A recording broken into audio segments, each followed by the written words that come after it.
What's up, everybody? What is mother sucking poppin'? Okay, this is Empress J, the Healing Oracle. Okay, and I'm tapping back in for another day and another message. Okay, Soulful Saturdays underway. All right, we gotta get this knowledge and keep up with this healing, right? So I hope that you woke up feeling happy, healthy, wealthy, beautiful, sane, established. Okay, like you getting your shit together, like you getting on the road to feeling better, to recovery in whatever way that looks for you. Okay, so with that being said, thank you for coming through. You know what I'm saying? Coming through, checking out my healing vibe. You know what I'm saying? That means everything to me. Okay, because I love you. Now, thank you to everybody who has liked, shared, comment, subscribed. You know what I'm saying? It just came through. Like, I appreciate you appreciating me by coming through and saying what I'm talking about. You know what I'm saying? So, with that being said, we're going to get right into it. Today, I would like to talk about this book, and I'm going to break down a couple things. Because I'm about tired of people thinking that when you say, like, if you bring up anything that have to do with witchcraft or magic, okay? I'm about sick of people not understanding what magic is, not understanding what self-care really is about. So I'm gonna break down a couple things, and we're gonna read from this book that was gifted to me, and by somebody I really appreciate. Okay, and this book is called The Witches. You know what? We're gonna do this without music. Sorry, y'all. The Witches Book of Self-Care. Okay, and it's by Erin Murphy Hiscock, author of The Green Witch. Magical ways to pamper, soothe, and care for your body and spirit. Again, I will talk about different books on here, give you a couple excerpts of the book, explain some things with the book that ties into the things that we're already talking about. But it's essential if you would get the book, if I'm talking about things that sound really intriguing to you, okay, because I'm giving you ideas of books to help you help yourself 2 on the clock to heal. Okay, so it's important that if you like the book, go get the book. Okay, The Witch's Book of Self-Care. I think it's really important, and it's really cool. Like when somebody like talks about a book or talks about something that you may like that you don't know is out there. You know what I'm saying? So it gives you something to be able to some more tools to help you to heal. You know what I'm saying? And to understand yourself and understand your way of being. When things come along your journey, right? People talk about different books pop out of nowhere. It's because your spiritual team wants you to see this book. This book is for you. Okay, so anyway, with that being said, Chapter 1, Self-Care and Magic. Self-care, excuse me, y'all. Okay, self-care is a buzzword these days, but like media representations of magic, representations of self-care can be confusing. What exactly constitutes self-care? Like, we talk about that all the time, but what is self-care? Is it getting a mani, a pedi, a new handbag? Is that self-care? Simply put, self-care is an activity that you do deliberately to take care of your mental, emotional, and physical health. Magic dovetails perfectly with the concept of self-care because magic is about listening to what's inside you and the messages the divine and nature have for you. Back that up again, okay? The definition of magic, okay, is the concept of self-care.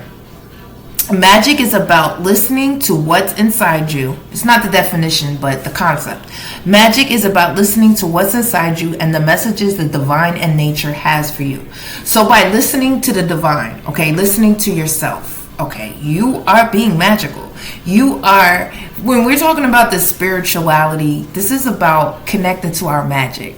It's about connecting to the divine through ourself. Because, like the other book that I've read, God is in you. Okay, so when you're connecting to yourself and you're taking care of yourself, doing things deliberately that feel good, you know what I'm saying? Reading a good book, going somewhere with your glass of wine, your bottle of water, your blunt, your vape, whatever, sitting somewhere quiet and allowing yourself to just be. You know what I'm saying? Get a good book and just escape the rat race of the world and kind of just be connected to the nothingness of life, of everything that's going on around you that you cannot see, but you have to feel. Okay, you can see when your third eye is open, but you can't really see clearly unless you shut down everything else. Okay, so self-care is about doing things deliberately that helps to raise your vibration from within. Okay, and that allows you to connect with God and with nature, all right, and with your higher self. Now, magic and self-care make excellent partners on the road to leading a balanced, fulfilling life. Okay, so the goals of self-care.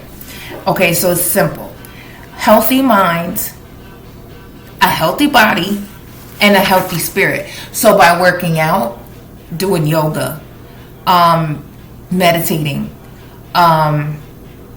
those are all other ways of self-care, of giving yourself some care. All right, now the point of self-care isn't just about giving yourself a break. It's about becoming skilled at identifying your needs by listening to your mind, your body, and your spirit. Okay, and not just long-term needs, but also immediate needs. Like, what does my body need right now? Am I feeling a kink in my body part? Like, is there something, like, really feeling yourself? Remember, I talk about, separating emotion from feelings, because you have to know your feelings and understand them, because your feelings are is the way that your body lets you know when something is right and when something is wrong. When something is not correct within your body will give you signs. Okay, it's like it's a system, and it goes off, like certain pains, certain kinks, certain like headaches, certain belly aches. Like, that's all your body letting you know that it needs some care in those areas. Okay, how hard can it be to listen to yourself? Particularly very difficult. Okay, apparently, because a staggering percentage of the population has difficulty sleeping, troubles with anxiety issues, depression, and an ongoing feeling of failure. Okay, so connecting that together, the more that you give yourself care, the more you meditate, the more you work out, the more you are deliberate about your eating habits. Okay, eating a healthy diet, that's part of self-care. Okay, it's going to allow you to be apart from anxiety. It's not going to it's going to cure that. Like, the more care that you give yourself, the more that you're deliberate about being in the moment with yourself, like giving yourself what you need. Do you need just 20 minutes of nobody talking, a walk? Taking a walk through the park by yourself, like just taking a nice little quiet walk for 20 minutes, sit in your car for 5 minutes. Like, those are deliberate things that you're doing to help yourself. Okay, and it's going to keep you away from depression. It's going to keep anxiety issues away from you, because you have a clear mind. Okay, and you know what you need for you. See, a lot of times when we're suffering with depression and anxiety, it's because we're not listening to ourselves. We're not listening to the feelings that we're getting. Anxiety is there because there is something in your midst. There is an energy around you that is not in alignment with your energy. Okay, it's very important that you're paying attention to that, so that you can get that energy away from you. Whether it is a person, whether it is a place, whether it's a thing, then you can remove that from your circumstances so that that anxiety will go away. Okay, stress is only built by us worrying, wondering how things are going to happen, if we'll be able to get through something. When you have the inner knowledge and the inner knowing that you will get through everything because God lives within you, you're directly connected to the divine, you have less depression and less anxiety. Like, it goes away. because that's part of your self-care. All right, you build that relationship with the divine by giving yourself time alone, by giving yourself these special, days and hours of the week where it becomes intentional. This is what you do every Friday. For an hour every Friday, I just spend time with myself, and I find something different every Friday to do, whether it is just giving myself extra time to sleep, giving myself an extra, an hour in the bathtub just soaking and listening to music, whether it is an hour of yoga, whether it's like a half an hour of yoga and then a half an hour of walking, and listening to audio books, something that really helps me clear my mind.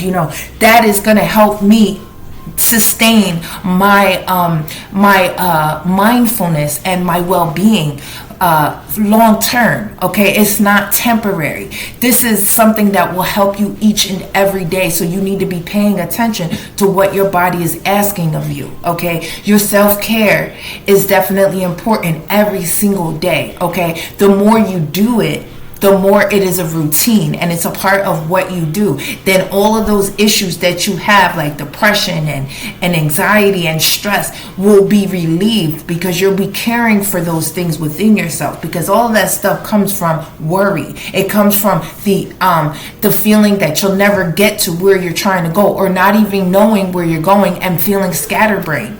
When you allow yourself to really rely on your faith, and you really, really rely on knowing that God lives in you, you take better care of yourself so that your mind can be more clear. You understand your feelings, you discern between your feelings and your emotions, and you're more understanding of what your body needs from you.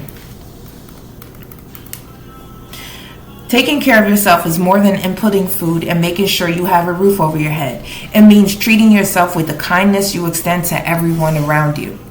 It means supporting yourself the way you support people who are dear to you. Women in particular struggle with this self-care issue. Although it's not a woman-exclusive problem, women are socialized to care for the people around them by denying or minimizing their own needs. This leads to an erasure of self-worth and a constant putting off of rejuvenation or addressing the woman's own needs for support and nurturing. This in turn can lead to anger and resentment. So the more that we as mothers, are just worrying about just everyone else around us and really not giving ourselves everything that we need from ourselves. Okay, so now if you know that your day starts at 7 o'clock, your children wake up at 7, it's very imperative for you to wake up at 6:45. Give yourself 15 minutes for yourself. Okay, it's deliberate. These are the things that we have to do as women to be rejuvenated, so that we can nurture ourselves, so that we may nurture others. We weren't taught this by our mothers because they wore themselves out. They allowed themselves to be depleted so that we could be treated with the love and care that they know that we deserve. But they forgot about themselves. They weren't taught that they deserve the care that they're giving to everyone else first. Okay, so the more, it's just the same as loving on yourself. This is the love that you give to yourself by giving yourself 15 minutes in the morning, 15 minutes at night if you can, before they go to bed. If y'all go to bed at the same time, then maybe try to stay up a little later than them, or like I said, just if you can only get up a little earlier than your children, to give yourself an extra 15 minutes alone, quiet brain, so you can just kind of be one with self. Drink your coffee and look out the window and kind of get ready for this day. You're giving yourself nurturing. You're giving yourself care. You're giving yourself that mother's love that you give to everyone else. You've got to give that to yourself first. First and foremost, that is the first step in self-care, is giving the love to yourself that you give to everyone else first. Self-care means considering yourself a worthwhile person and presenting yourself as valuable, capable, and deserving. In other words, self-care seeks to redress an imbalance that develops when you take proper care. In other words, self-care seeks to redress an imbalance that develops when you don't take proper care of yourself, whether by inattention or by choice. Self-care also doesn't have to involve big splashy undertakings. In fact, self-care works better if you do it at regular small doses, okay? Because it helps keep you from reaching a level where you are in desperate need of something big to make an impact on how you feel. So the more you do it every day, okay, the more you're deliberate about that 15 minutes every day to yourself, okay, the easier the impact of the day will be. The easier the impact of your life will be. It won't matter what happens during the day because you'll have a clear mind and you won't feel like you're like overwhelmed by your own life. We shouldn't feel overwhelmed by our lives because our lives are just that, ours, okay? We are equipped with everything within us to handle everything that's going to come our way, whether it be good, bad, in between, it doesn't matter. We are equipped with everything within us, okay, to take care of everything that's going to come our way. The divine, he got you. Like, already know that you need to be a strong individual, that you need to be a problem solver. It's already in you. It's all about you quieting down everything else so that you can see that, so that you can tap into that, okay? So that's where this self-care comes in at, like giving yourself time to just kind of like be like with yourself, all right? And so that you can like not feel overwhelmed. Like, that is the main thing. And don't feel like you're stealing time, because you have to have that. Just like you have to be a mother, you have to be a caregiver, you have to take care of your husband, you have to take care of your wife, you have to take care of whomever. You got to take care of yourself as well. Often selfishness is at the root of self-care stereotypes. Magical work is excellently poised to fight this feeling because it generally works on an unseen inner level where others cannot judge. Magic as self-care. One of magic's main focuses is healing. Healing of the self. Healing of the earth. Healing of humanity and nature. In this sense, magic and self-care go hand in hand. Self-care is a way to maintain your health, heal your spirit, and maintain or optimize your emotional, mental, and physical health. Magic helps with self-empowerment and exerting control over your life, encouraging a focus on yourself as the best person you can be. These are all things that resonate well with the general goal of self-care. The practice of magic seeks to establish or balance connection between an individual and the environment. If a spiritual aspect is added, then magic also seeks to balance or maintain the connection between the individual and the divine. So magic is that connection between you and God. I'm trying to tell you, but it's in here.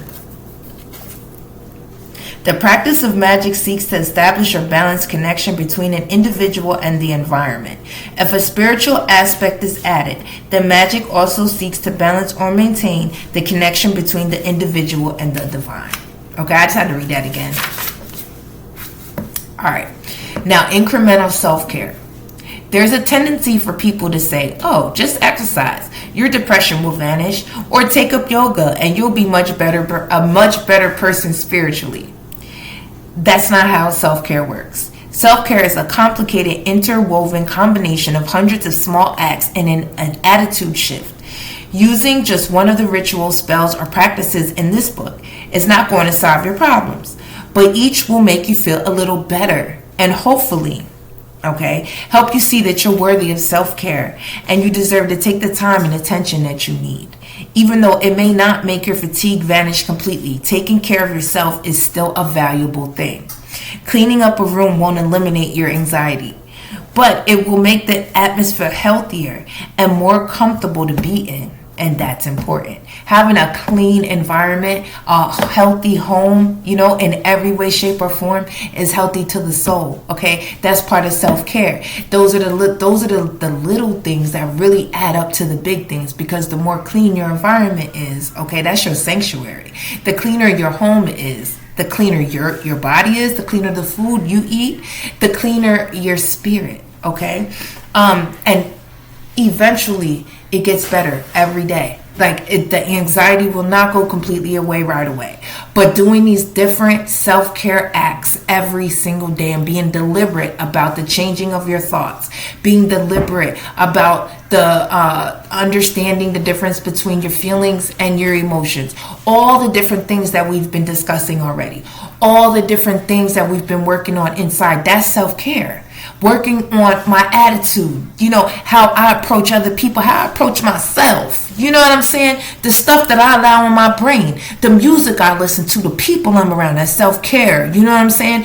It didn't get better right away, but every single day, being deliberate about taking out the things that don't serve me and bringing in the things that do, okay? And placing these things in motion as part of my routine each and every day. For me, one thing that I do each and every morning is I sit outside and I just sit there for a few minutes and talk to God. I'm just sitting there, but that's something I didn't do before, and that's something that allows me to clear my brain to get ready for the day. If there's any messages that the divine wants me to know for that day, music, certain songs come into my brain first thing in the morning when I give myself that time. So that's not just my self-care time, but that's also giving my time to God, my 10-15 minutes to God, because that's giving it to myself. You understand? So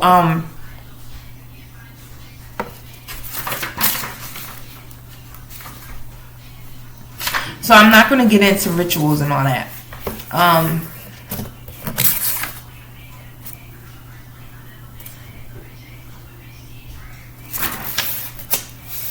Okay, so I'm just going to...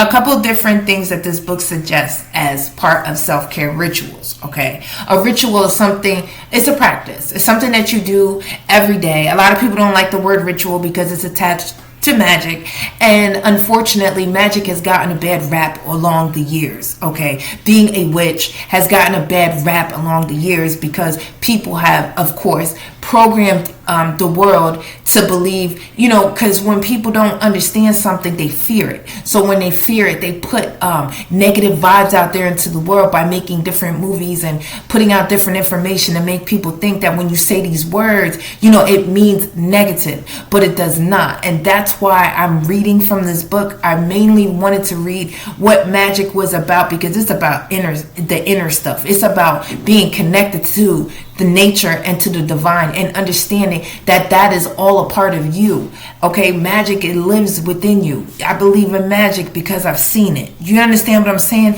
Because I've seen it from my life. I've seen it in my life, and it's not anything negative. So when I talk about being a bruja, being a witch, being, who I am, you know what I'm saying? We need to allow ourselves to help break down these stereotypes in the world of what a witch is and what magic is, and so that the rest of us can tap into that magic, okay? These are words that you need to understand and do not fear them. You fear the things that you can see and you understand that is wrong. Don't even fear that, understand it. You'll know when somebody's doing something negative, but somebody coming in their kitchen using herbs to help heal other people, because that's what magic is, healing, okay? So if I say I'm magic and I'm a witch, no, I'm a healer. That's what I am. I'm a healer, and we're all born that. But we're programmed away from that. We're programmed to believe that being our natural self, okay, because the things that I'm talking about is all natural. It's all things that we have for free. Meditating is free. Going into nature, taking a walk, that's free. Exercising, that's free if you do it right. You don't even need nobody on YouTube or nothing. You know how to do jumping jacks. You know how to do push-ups. You know how to take a walk. These things help you. You know how to eat healthy. You just don't want to. So it's all about that tapping into yourself and tapping into the fact that that you're God, that God lives within you. So you're divine already. You're beautiful. You got to love each and everything about yourself. And with that being said, love the fact that you can heal yourself. You are literally, each and every one of us, born to heal ourselves. We just must tap into that. Our hands have healing powers. That's why we're inclined to get herbs and go in your kitchen and whip up them spells, you know what I'm saying, when your family is sick, instead of dealing with this Western medicine shit. You better save your people by learning how to use herbs to heal yourself. When your face is breaking out, do you know what to use for it that's natural? You don't gotta go to no store if you have the right herbs and plants around you. Come on, I'm talking about tapping into nature, tapping into what was given to us. It's our birthright. Being a witch, that's my birthright. Being magic, that is my birthright. I was born that way. I was programmed away from that until I was awakened. That's why we get awakened. Okay? Spiritual awakening. Because we're put to sleep by years of being told that witchcraft is bad. Magic is bad. You know? You're supposed to believe in these, books because this is God. And there's nothing wrong with that, but that just ain't for everybody. Some of us seek more than just that, okay? And there's nothing wrong with that. But understanding that you can believe to yourself to be a witch, because a witch is a person who uses their magic within themselves to heal other people, okay? And to heal themselves, all right? And use nature to help do that. Just know who you are. Don't be afraid of that word. And don't be afraid when people walk away because they don't understand. People will always fear what they do not understand. And like Erykah Badu said, okay? What she say? Apple tree. If you don't want to sit in my apple tree, like if you don't want a piece of my apple tree, that is okay. If you don't want a piece of fruit from my apple tree, that is okay. Okay? Because I'ma save it. I'ma save my fruit to be eaten by someone worthy of it. And understand that about yourself. Everybody does not need to understand what you understand. And if you start talking about it and they don't get it, stop. Go no further, because it's sacred. This shit is sacred. Allah forgive me, but this is sacred stuff here. You know what I'm saying? These ancient ways that have been revealed to each one of us that needs it. See, everybody's not going to jump on this video, but select few who this is for will understand what I'm talking about, because this was made for them. Okay? Each one of us. Like, we're open to something different because we're a part of a different type of initiation process for different types of spirituality, different types of being. Okay? But we're all connected together as one humanity. Okay? And the more we understand ourselves, the more we can give ourselves to the world.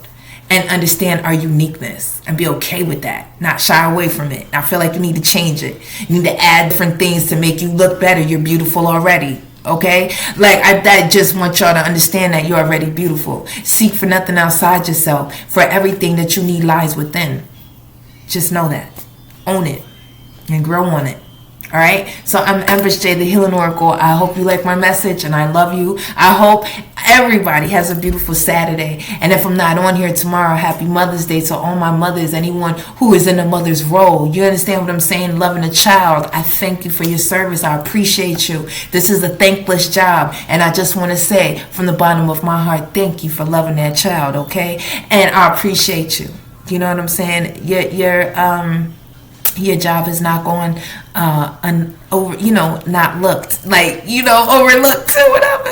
Like, I see you and I appreciate you. Because of you, you're putting out a beautiful example of love to a child who is there, then in turn one day going to give that love to the world.